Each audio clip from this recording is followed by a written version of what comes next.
Hello ladies and gentlemen, my name is Scout Blue and welcome back to another YouTube commentary video. And in this video we're going to be going over some of the Apex Legends pros and cons of this game, because this is a very new game, but it is a very good game.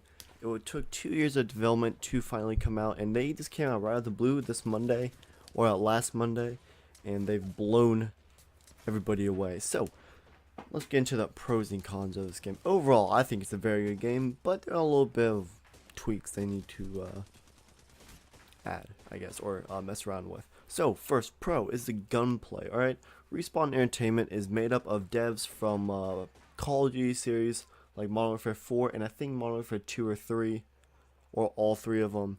But they know what they're doing with their gunplay, and they know how to make a very good game. Also, they made Titanfall, and this is made in the Titanfall universe, so they definitely know movement, gunplay, and it's very smooth. I'm loving it with all the different attachments you can have on your guns and how they affect the recoil, the spread, your magazine size, all sorts of things like that. So pro number 2 is the UI. You know, it's easy to know what you need when you're picking up something. It'll say a big X on it if it doesn't cooperate with any of your guns. If it's an attachment and it has X on it, that means you don't need it and it's not gonna attach to any of your guns. If it doesn't have an X, then you probably need that in your inventory. If it's some ammo, if it's an attachment, it'll go right onto your gun. No, you can swap them around, but it automatically goes straight to your gun. And even when you drop a weapon, I think all attachments disperse, so you can pick them all up if you pick up a different gun, which is very nice. What else? It's very easy to stack items, very easy to keep your inventory very manageable, because you can see the X's and items are done with the X's. So again, very good on the UI system. Number 3 is team play.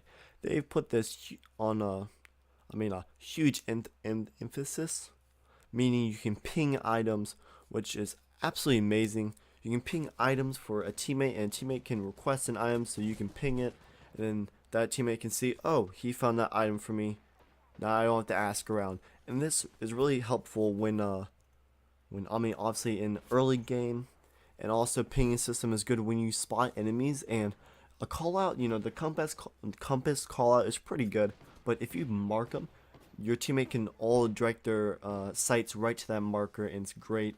And you can show where you want to loot, where you want to go. It's a very good system for people that don't have mics and still want to play with randoms, or play with their friends and they don't have a mic. So again, the team play, mostly the pinging aspect, is very good. Number 4 is the in-depth gun customization or attachments. There's all sorts of different rarities. There's gold guns that give you different perks. There's golden armor that give you different perks.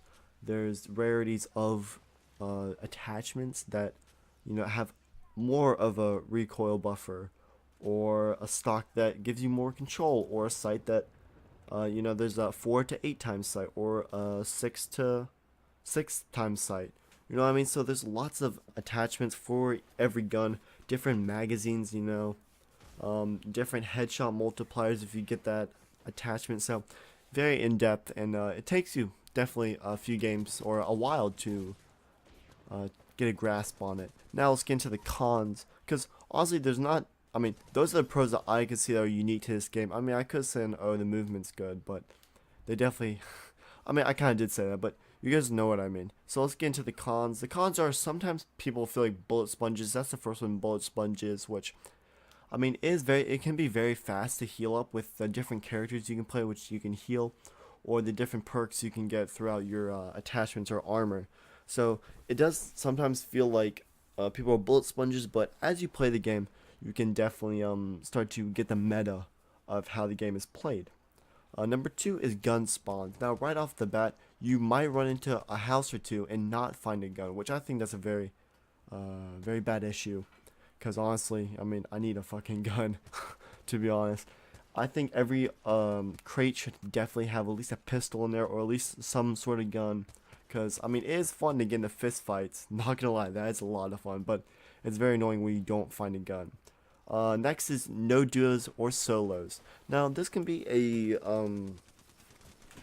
a decision by Respawn to put this into the game to make it just more oriented around team play, but maybe they can fix up spawn rates, fix up how they drop, fix up how the circle moves in to put in duos and solos, because I don't think it's going to be the exact same game that you play in threes, then you're going to play in duos, and then you're going to play in singles. I think they're all going to be different so they all can balance everything out, you know what I mean? So that's not a really big issue, but I like playing with threes, but I mean, sometimes when you don't have your friends on, you want to play solo, but you're playing with randoms, you know what I mean? And then number 4 is server issues. Now, I've had disconnections, and then I've had games where my friends don't connect to my server, and I have to restart my game. I think this is pretty worldwide with this big release. I think as they optimize their servers for the 10 million people that have downloaded this game, it will only get better.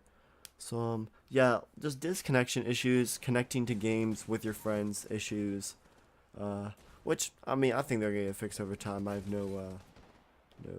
I have faith in them fixing their server issues. So, guys, if you haven't played this game already, definitely go play it. Hope you guys to see you in the arena, I guess. And I'll see you guys in the next video. Peace.